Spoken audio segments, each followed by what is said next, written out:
I want to start this video off by saying it's January 21st, 2024. Lions versus Buccaneers. One pride, baby. Go Lions. It's 12:15, so it's before the game. The game starts at 3. So if you see this and the Lions lost, I'm probably somewhere crying. But, guys, my name is Billy. If you're new here, definitely be sure to like this video. Also, be sure to subscribe. AEW possibly fixed the problem? And what is the problem? Whatever was the problem, what was the issue? Billy, we don't know. Well, no worries. I'm here to tell you what it possibly could have been, what AEW has done. Now, as you guys know, AEW in the wit's end of 2023 kind of came to some kind of halting stop. Everything looked like it was going bad. The IWC lost their mind and just was not happy with the product and the way that AEW was going. They bring Adam Copeland, a.k.a. Edge, into the fold. MJF is supposed to be facing Adam Cole, and the storyline progressed too long. And then Adam Cole reveals himself as the devil, and the devil storyline could have never went right. But what has Tony done so differently these past couple weeks that make it look like, and I want to very much clarify that, make it look like they have fixed this problem? And I'll tell you guys what, it starts with this, listening to the fans. Listening to the fans is huge. Obviously, I don't agree that you should listen to the fans for everything. I don't believe that's the case. At some point, you do need to have your own mind, and you need to do things based on what you feel is best for your company. But I think it's fair to say that listening to the fans is a very important thing. Well, Billy, what did they do to listen to the fans? Well, recently, if you guys haven't watched it, in fact, I know probably a lot of you have not, Rampage has been pretty good. Jeff Hardy and Darby Allin put on a really good match, and Jeff Hardy is playing into this heel persona. That, number one, makes me feel really, really, really good on the inside, my stomach. It feels good. I like that. I like when stories are being told and things make sense. Obviously, Darby is just this second coming of what Jeff Hardy once was. So to get that within Darby Allin and Jeff Hardy right now, it feels like a beautiful storyline. Also, Collision. Collision, for a long time, especially when it first started, was the best show, in my humble opinion, on AEW television. I thought it was week to week the best show that they had. It made the most sense. Storylines fluctuated well. Everything moved particularly nice. For a little while, it fell off, and we all know why it fell off. It was when CM Punk left, everything kind of went to shit. But that's not the case anymore. In fact, Collision has been one of the best spots for featured talent.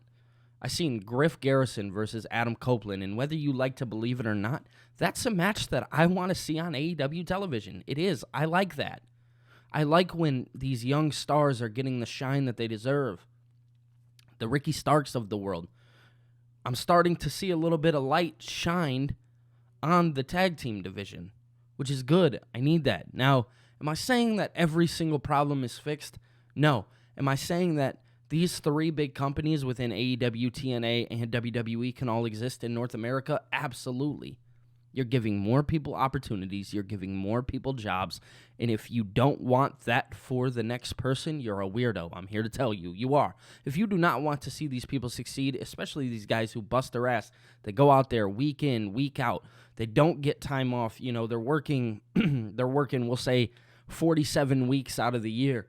Yes, these guys do deserve to go out there and make the money that they so rightfully deserve, man. It blows my mind that people do not believe that these three companies can coexist in the same vicinity. North America is so huge. It is so huge. Look at Japan. Japan has AJPW, Stardom, NJPW, and that's just some of them. I keep going down the list, but there's so many places in Japan that they just continue down. So, did AEW fix every problem? I'm going to sit up and tell you, and I'm going to be honest. No, they did not fix every problem.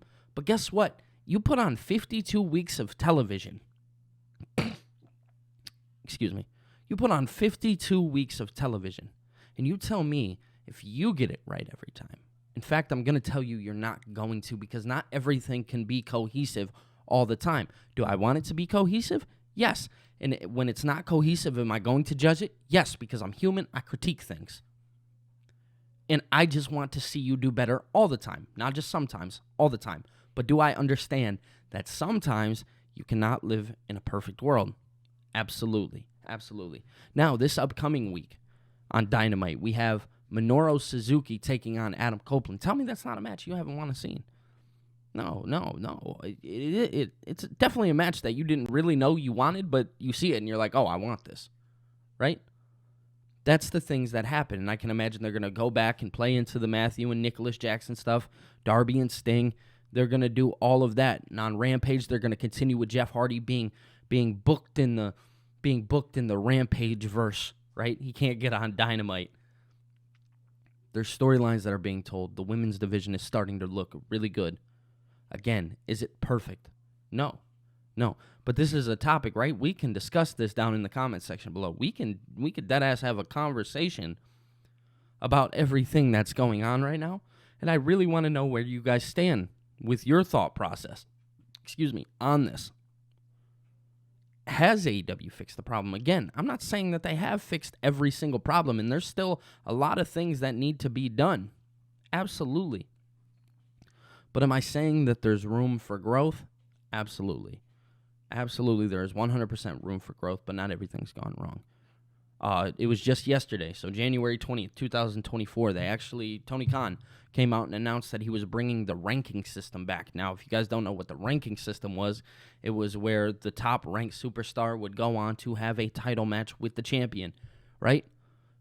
Or the TNT champion, whatever the case may be. The ranking system made wrestling and TV feel very important, and it made AEW stand away from WWE. It was one thing that completely separated it from the WWE, because in WWE, wins and losses don't matter. It's more storyline-based. In AEW, wins and losses matter. Now, can you get it right every time, and are you gonna have to go through trial and error? Absolutely, you will 100% have to go through trial and error. Things will have to be messed up, and things will have to go wrong. You'll have to take them away. And again, it's one of those things where absence makes the heart grow fonder. Yes, this is 100% the case here. Absence has made the heart grow fonder in the aspect that, oh man, I didn't realize how much I missed that ranking system until I believe it was me and Ango, and we went out and we were like, yeah, Parker Boudreaux has a 10-2 record, which at the time was a better record than Will Ospreay had. Right? So when you pinpoint and you point those little tiny things out, right, you're like, oh, we need to bring that back so we can fix that problem, because I'm not seeing Parker Boudreaux on TV, and this is no shot by any means to Parker Boudreaux. Very talented young gentleman, played at the University of Central Florida, very, very good at what he did, and very, very good.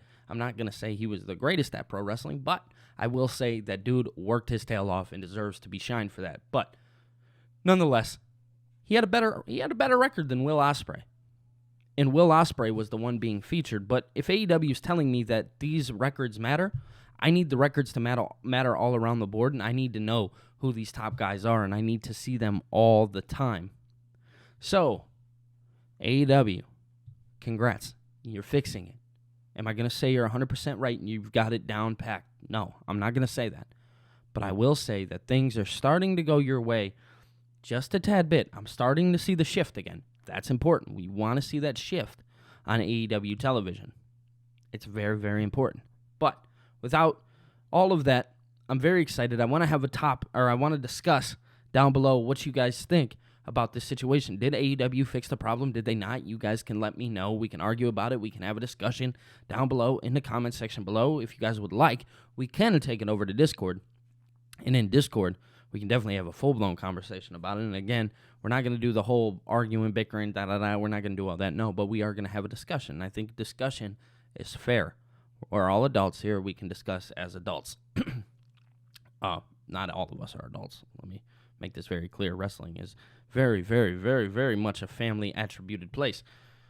But for the most part, everybody on Twitter are all adults. Now, if you guys are new here, my name is Billy. Definitely be sure to subscribe to the channel. I'm making wrestling content every single day. I'm putting out my opinions. I'm putting out news. I'm putting out all of these things that I think are cool. So whether I think it's cool or not will determine whether it goes up. If it's not cool, then it's not going up. These are things that I think are cool, and I'm giving my opinion. I want to make that very clear. All of these thoughts that I put out are my opinion. I'm not saying they're right. I'm not saying they're wrong. I'm just saying that I could bring what I feel is a good idea or a good thought process into the wrestling community to where we can discuss it. That's it. That is it, 100%. Now, again, you guys are new here. Definitely be sure to subscribe to the channel. Also, make sure to smash the like button, man. Smash the like button. It helps with the algorithm big time. I really genuinely do appreciate you guys. You guys are all beautiful humans. I love you guys to death. Honestly, I mean that from the bottom of my heart. You guys are like a family to me. I can feel it growing. I feel it growing every single day, and it makes my heart feel good. So let's continue on that path. Let's continue our upward trajectory. We're on the road to 3,000 subscribers right now. We are at 2,272, but we are on the road to 3,000, and we're going to get there. We are going to get there. We are going to get there. I'm looking maybe March or April, baby. March or April, we'll get to 3,000. Other than that, I'll be talking to you guys later. Peace.